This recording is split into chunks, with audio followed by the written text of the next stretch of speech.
Hi everyone. So ரொம்ப ஒரு முக்கியமான விஷயத்துல தாங்க இருக்கும். Rank list 2024. ரேங்க் லிஸ்ட் 2024 பத்தி முழு விவரம் உங்களுக்கு டீட்டெயிலாக வேணும்னா வீடியோ டிஸ்கிரிப்ஷன் பாக்ஸில் இருக்கு. நான் ஆல்ரெடி போட்டிருந்தேன். இப்போ ரேங்க் லிஸ்ட்ல ரொம்ப முக்கியமான விஷயம் என்னன்னா, நீங்க எப்படி இருக்கீங்க இப்போ வந்து 6ஆம் தேதி ரெஜிஸ்ட்ரேஷன் க்ளோஸ் ஆக போகுது. 12ஆம் தேதி வரைக்கும் வந்து பாத்தீங்கன்னா நமக்கு டாக்குமெண்ட் அப்லோடுக்கு டைம் இருக்கு. அதுக்கப்புறம் சர்டிபிகேட் வெரிஃபிகேஷன் நடக்கும் 13 30 வரைக்கும். ரேங்க் லிஸ்ட் ஜூலை 10ஆம் தேதி, நல்லா கேட்டுக்கோங்க, ஜூலை 10ஆம் தேதி 2024 தான் நமக்கு வந்து ரேங்க் லிஸ்ட் வந்து ரிலீஸ் ஆகுது. நோட் பண்ணி வச்சுக்கோங்க. ரேங்க் லிஸ்ட் வர நாள் தான் ரொம்ப முக்கியமான நாள்.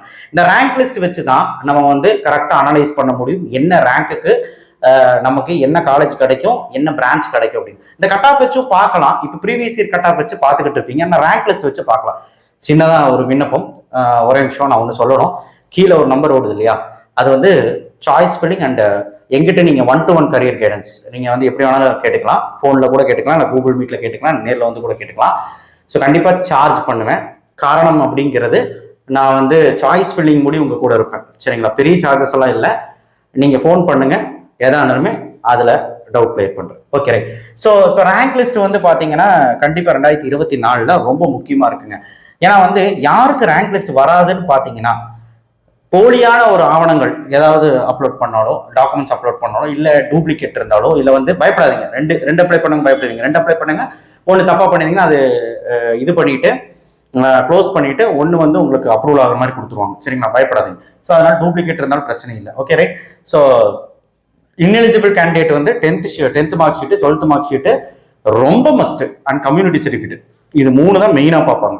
அதுக்கப்புறம் தான் இன்கம் சர்டிஃபிகேட்டு அது பார்ப்பாங்க. கம்யூனிட்டி சர்டிஃபிகேட் இந்த 10th 12th தான் ரொம்ப மெயின். டிசி ஆப்ஷனல் தான்.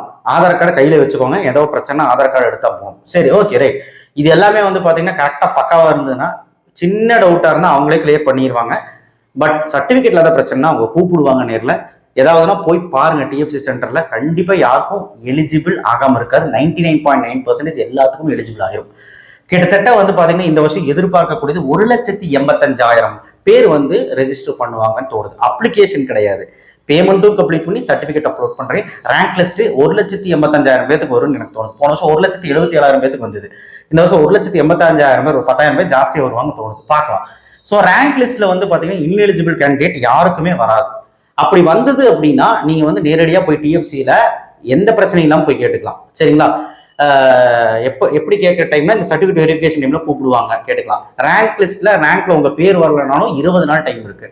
20ல ஒரு 15 நாள் டைம் தருவாங்க. அந்த 15 நாள் டைம்ல நீங்க போய் கேட்டுக்கலாம்.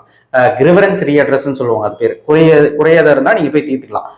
ரேங்க் லிஸ்ட் வரலனா கண்டிப்பா ஏதோ ஒரு விதத்துல உங்களுக்கு ரேங்க் லிஸ்ட் வந்துடும். Okay. Rank list community rank இருக்கும், ஜென்ரல் ரேங்க். இதுல முக்கியமா பார்க்க வேண்டியது கம்யூனிட்டி ரேங்க். ஜென்ரல் ரேங்க்றது ஓவரால் ரேங்க், எல்லாத்துக்கும் வரக்கூடிய ரேங்க். இந்த ஓவரால் ரேங்க்னு பாத்தீங்கன்னா எடுத்துக்கிட்டீங்கன்னா ஃபர்ஸ்ட் ரேங்க்ல இருந்து வந்து பாத்தீங்கன்னா ஃபர்ஸ்ட் மார்க் யாரு 200, செகண்ட் மார்க் 200, தேர்ட் மார்க் 199, அப்படி இருந்து 77.5 முடி ஓவரால் ரேங்கிங் இருக்கும். இந்த ஓவரால் ரேங்கிங்கிறது ரொம்ப முக்கியமானு கேட்டீங்கன்னா கண்டிப்பா முக்கியம் தான். கம்ப்யூட்டர்ல சாய்ஸ் ஃபில்லிங்ல ஓவரால் ரேங்கிங் வச்சுதான் அது சாய்ஸ் ஃபில்லிங் வந்து நடக்கும். கம்ப்யூட்டர் வந்து எடுக்கும், ஒரு சாய்ஸா பார்க்கும், இந்த பையனுக்கு இந்த ரேங்க் தராதா அப்படின்னு.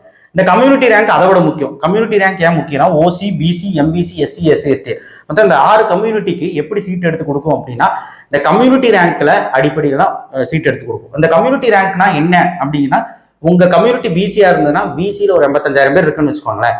85,000 பேர்ல நீங்க எவ்வளவு ரேங்க்னு பாருங்க. அதுலயே போட்டிருப்பான் கம்யூனிட்டி ரேங்க் 45,000, ஜென்ரல் ரேங்க் 55,000 அப்படின்னு போட்டிருப்பான். இந்த கம்யூனிட்டி ரேங்க்ங்கிறது ரொம்ப ரொம்ப முக்கியம்.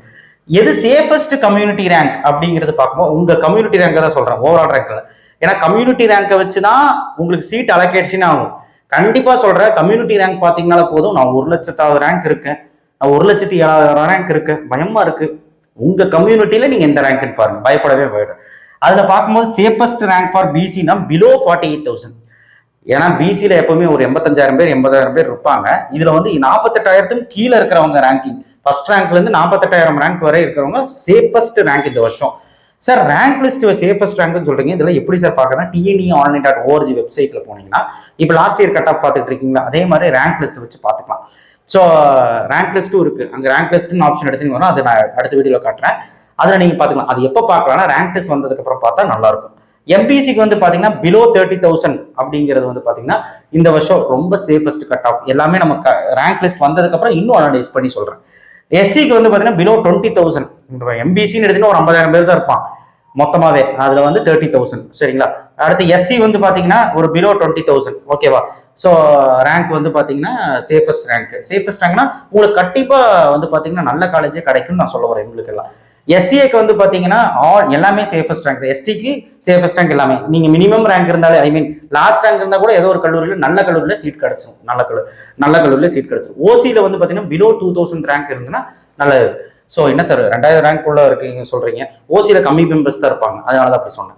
ஸோ இப்போ பிசின்னு எடுத்துக்கிட்டீங்கன்னா மொத்தமே வந்து பாத்தீங்கன்னா 1,85,000 பேர் பார்ட்டிசிபேட் பண்றாங்க. இதுல நீங்க கணக்கு போடுங்க. இதுல வந்து பாத்தீங்கன்னா ஒரு கிட்டத்தட்ட 1,00,000 பேர் நான் சொல்லிட்டேன் பாருங்க. ஸோ இதுல வந்து பாத்தீங்கன்னா இப்படிதான் பிரிப்பாங்க. அந்த 1,85,000 கண்டிப்பா ஒரு 80,000 பேர் பிசி இருப்பான். சரிங்களா? பிசி தான் அதிகமா இருப்பான்.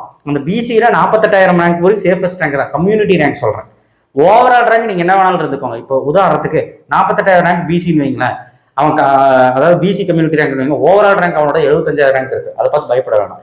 கம்யூனிட்டி ரேங்கின் அடிப்படையில் தான் உங்களுக்கு சாய்ஸ் ஃபில்லிங்ல சீட் அலோகேட் ஆகும். பயப்பட தேவையில்லை. ஸோ அதனால யாருக்குமே ரேங்க் வராதுன்னு சொல்லி பயப்பட வேண்டாம். ரேங்க் லிஸ்ட்டை பத்தி விலாவரியா இன்னுமே டீட்டெயிலாக நான் கீழே டிஸ்கிரிப்ஷன் பாக்ஸ்ல போட்டிருக்கேன். தயவு செய்து இந்த வீடியோ உங்க ஆறுதல் அளிக்கும்னு நினைக்கிறேன். கண்டிப்பா இந்த வீடியோவை எல்லாத்துக்கும் ஷேர் பண்ணுங்க. நிறைய விஷயங்கள் இருக்கு, இதை பார்த்துட்டாவது மேனேஜ்மெண்ட்ல எல்லாம் போய் சேராதீங்க. கவுன்சிலிங்க்கு வெயிட் பண்ணுங்க. பொறுமை ரொம்ப முக்கியம் ராஜா. தேங்க்யூ. ஷேர் பண்ணுங்க, சப்ஸ்கிரைப் பண்ணுங்க, மறக்காம பெல் ஐக்கனை பிரஸ் பண்ணுங்க. அப்புறம் அந்த பெய்டு சாய்ஸ் ஃபில்லிங் பத்தி மறந்துடாதீங்க. தேங்க்யூ.